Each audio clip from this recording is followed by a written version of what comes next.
বহুদিন ধৰি চাই আছোঁ অসমৰ বিভিন্ন প্ৰান্তৰ পৰা কিছুমান ইউটিউবাৰে নিজৰ মুনাফাৰ কাৰণে এই ছাত্ৰ ছাত্ৰী আৰু কিছুমান অঞ্চলৰ মানুহক প্ৰৰোচনা কৰি আছে, মানে উৎসাহিত কৰি আছে যে তেওঁলোকে যাতে এই জুৱা খেলৰ গেমবিলাক খেলে, সদায় মানে মোবাইল খুলিলেই আহে। এনেকুৱা অতিষ্ঠ হৈ পৰিছোঁ।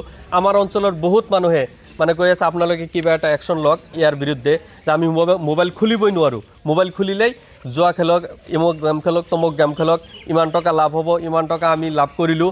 এনেকুৱা কৰি বহুত ছাত্ৰ ছাত্ৰী তথা অঞ্চলৰ বহুত মানুহক মানে জোৰোলা-জোৰো কৰি পেলাইছে। তেওঁলোকক সাহায্য কৰাৰ কাৰণে আমি ছ'চিয়েল মিডিয়াত তেওঁলোকৰ বিৰুদ্ধে প্ৰতিবাদো কৰিছোঁ, কিন্তু এতিয়ালৈকে তেওঁলোকে প্ৰচাৰ কৰা বন্ধ কৰা নাই। গতিকে আমি এতিয়া আমি আইনৰ আশ্ৰয় লৈছোঁ। আজি আমি সন্তলী আৰক্ষী চকীত আহিছোঁ, আহি কেনে তেওঁলোকৰ বিৰুদ্ধে আমি এজাহাৰ দাখিল কৰিলোঁ। এইটো এজাহাৰ।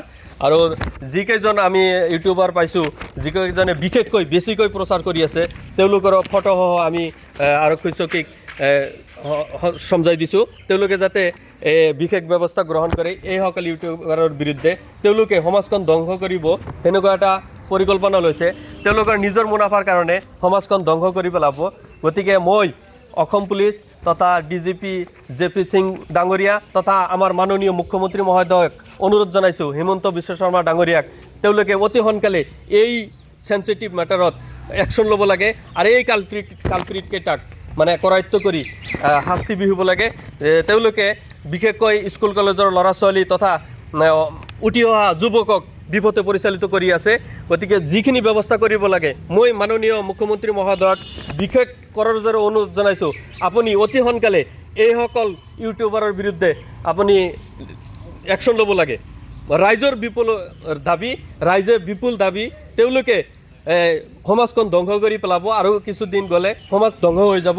গতিকে আমাৰ মাননীয় মুখ্যমন্ত্ৰী মহোদয়ে আমি দেখা পাইছোঁ তেওঁ এইবিলাক কামত অতি সোনকালে একশ্যন লয়। এইটো বিষয়তে যাতে একশ্যন লয়। আজিকালি বিশেষকৈ বেছিভাগ মানুহ আপোনাৰ ছ'চিয়েল মিডিয়াৰ লগত জড়িত। গতিকে মোবাইল খুলিলেই এইসকল জুৱা প্ৰমোটাৰসকলৰ ছবি দেখা পাওঁ আৰু জুৱা প্ৰমোটাৰসকলে জুৱা খেলিবলৈ উৎসাহিত কৰি আছে, নানান ধৰণৰ লোভ লালচা দেখাই আছে। গতিকে মই মানে আসাম পুলিচ তথা DGP JP সিং ডাঙৰীয়া আৰু আমাৰ মাননীয় মুখ্যমন্ত্ৰী মহোদয় হিমন্ত বিশ্ব শৰ্মা ডাঙৰীয়াক বিশেষ অনুৰোধ জনাইছোঁ, আপোনালোকে অতি সোনকালে এইসকলৰ বিৰুদ্ধে লিগেল একশ্যন লওক। মই বিশেষকৈ অসমৰ যুৱক যুৱতীসকলক অনুৰোধ জনাওঁ যে আপোনালোকে এইসকল ইউটিউবাৰৰ প্ৰৰোচনাত ভুল নাযাব আৰু এই জুৱা খেলত লিপ্ত নহ'ব। তেওঁলোকৰ যিখিনি প্ৰচাৰ কৰি আছে এই প্ৰচাৰৰ পৰা বিৰত থাকিবলৈ আপোনালোকে এওঁলোকক বয়কট কৰক, এওঁলোকক সমাজৰ পৰা ছ'চিয়েল মিডিয়াৰ পৰা বয়কট কৰক, তেতিয়াহে আমি ইয়াৰ পৰা পৰিত্ৰাণ পাব পাৰিম।